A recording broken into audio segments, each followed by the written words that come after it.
Bismillahirrahmanirrahim. Assalamualaikum warahmatullahi wabarakatuh. Innal hamdalillahi nahmaduhu wa nasta'inu wa nastaghfiruhu wa na'udzu billahi min sururi anfusina wa min sayyiati a'malina. May yahdihillahu fala mudhillalah wa may yahdihillahu fala hadiyalah.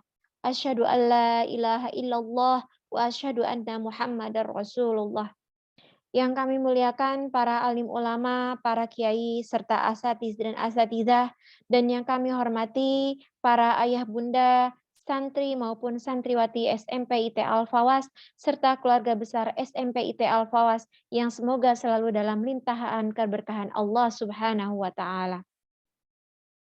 Sebagai hamba Allah, marilah kita panjatkan puji serta syukur atas kehadirat Allah Subhanahu wa Ta'ala yang telah memberikan nikmat iman, Islam, serta kekuatan dan kesehatan kepada kita semua, sehingga kita diberikan kesempatan untuk ikut beribadah di bulan yang penuh berkah ini dalam rangka menghambakan diri kepada Allah Subhanahu wa Ta'ala.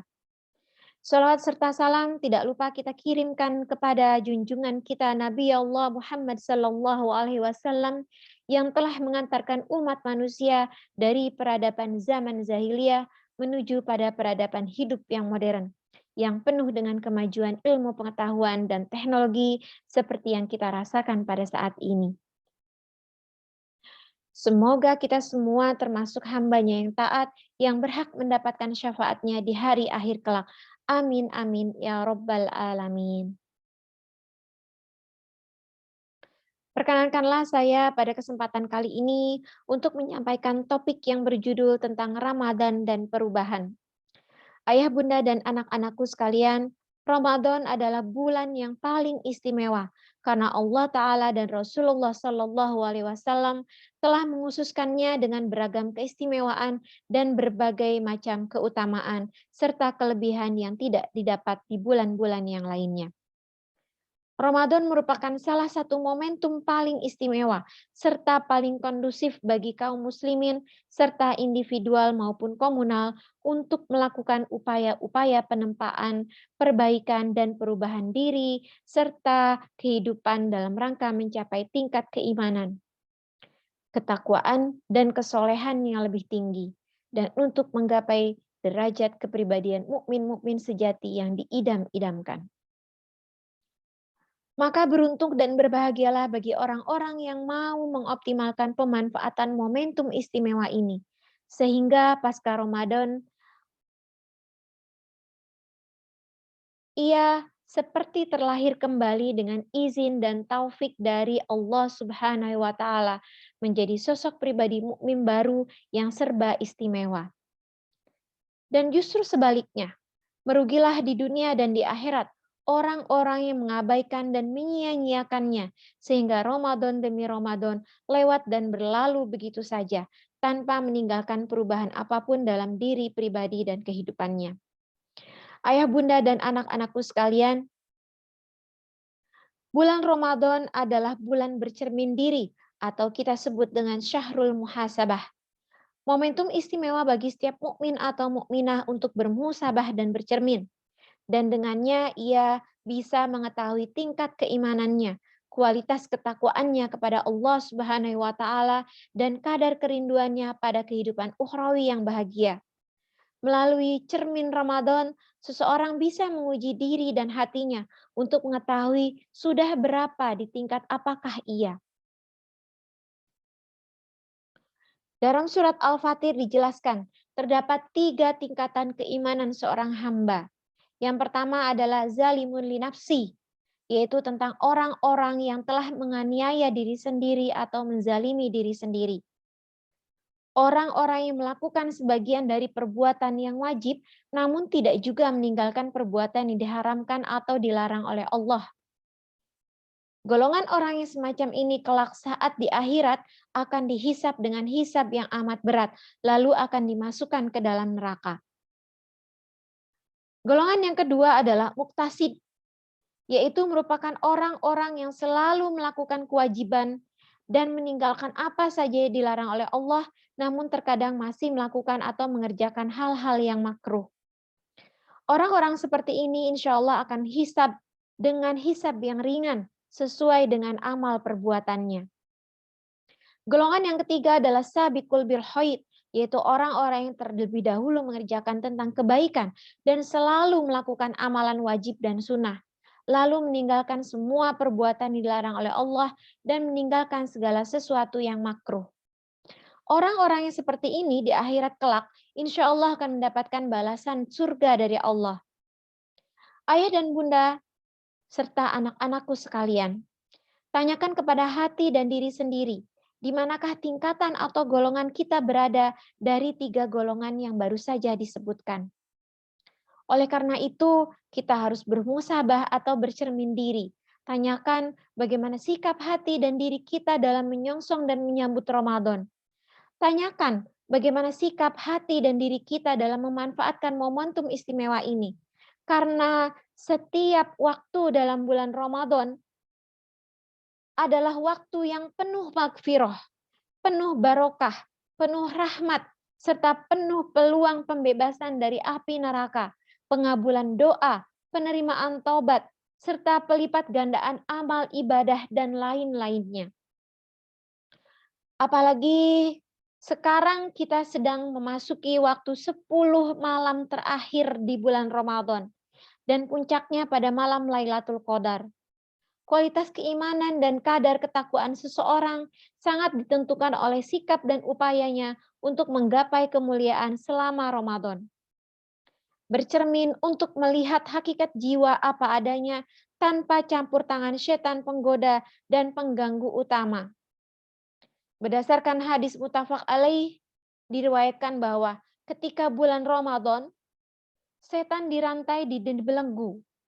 Artinya, ketika selama Ramadan seseorang masih punya niat buruk, kecenderungan buruk, dan amal yang buruk, maka ia harus sadar bahwa keburukan itu murni berasal dari potensi fuzuur dalam jiwanya, dan dari nafs amarah bin su, dan bukan dari godaan setan yang sedang dirantai dan dibelenggu.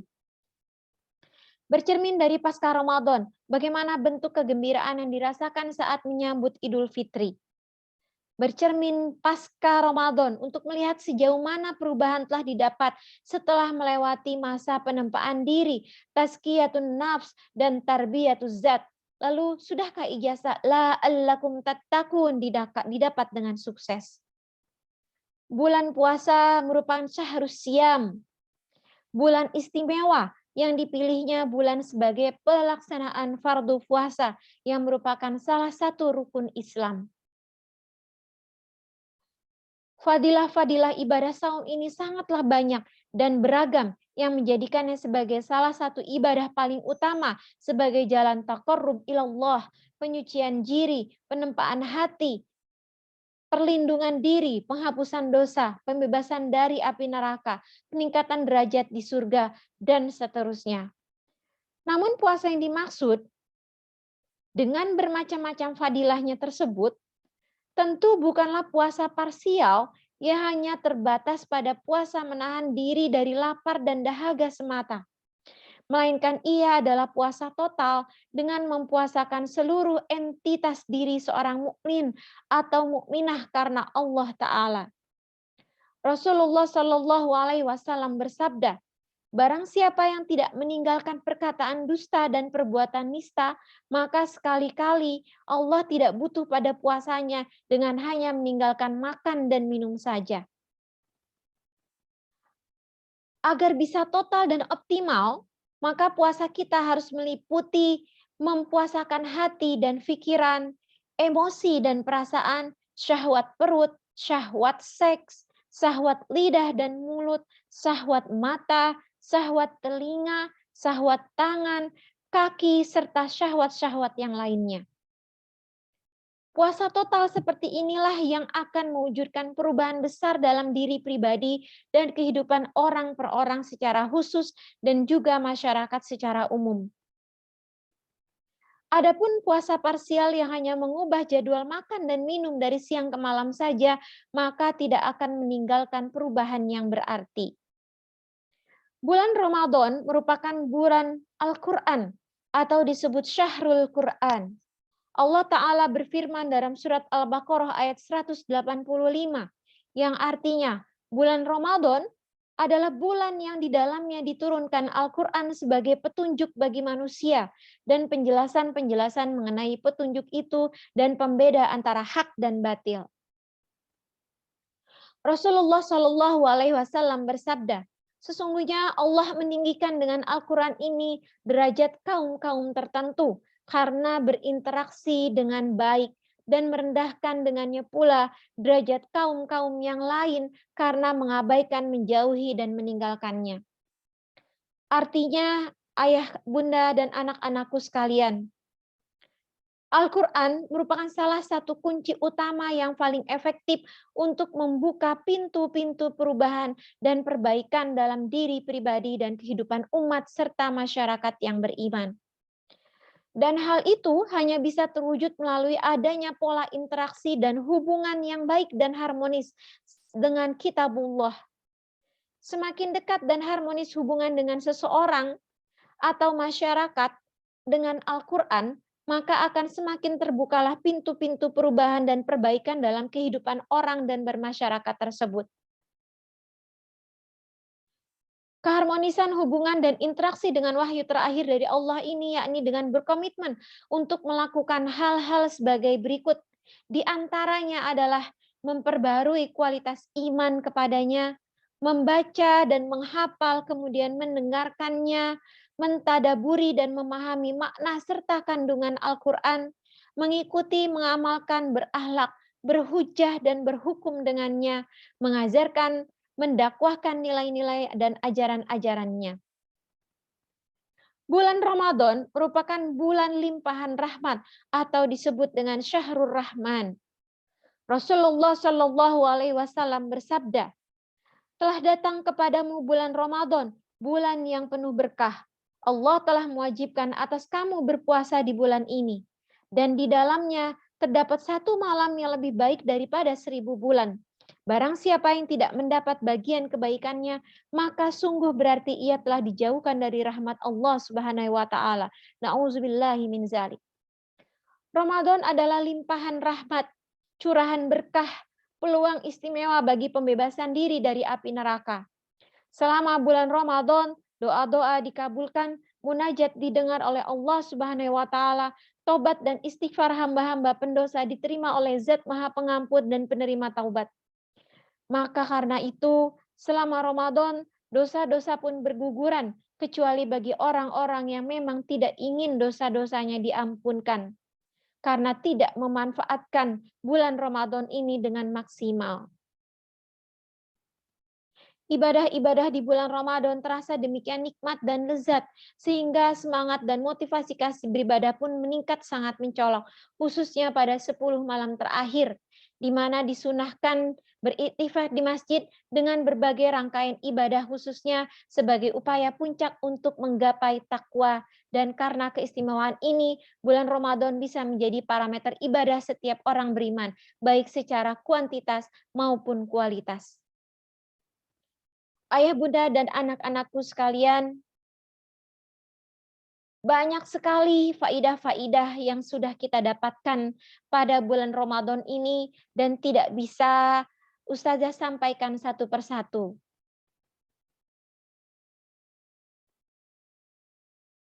Oleh karena itu, demikianlah yang dapat saya sampaikan pada kesempatan kita kali ini. Semoga dapat bermanfaat bagi kita semua dan dapat kita aplikasikan dalam kehidupan sehari-hari. Lebih dan kurangnya mohon dimaafkan. Yang benar datangnya dari Allah Subhanahu wa taala, yang salah, hilaf dan keliru itu datangnya dari saya pribadi sebagai manusia biasa yang tidak pernah luput dari salah, hilaf maupun dosa. Akhirul kalam, subhanakallahumma wa bihamdika asyhadu an la ilaha illa anta astaghfiruka wa atubu ilaik. Wa sallallahu alaihi wasallam wa waalaikumsalam warahmatullahi wabarakatuh.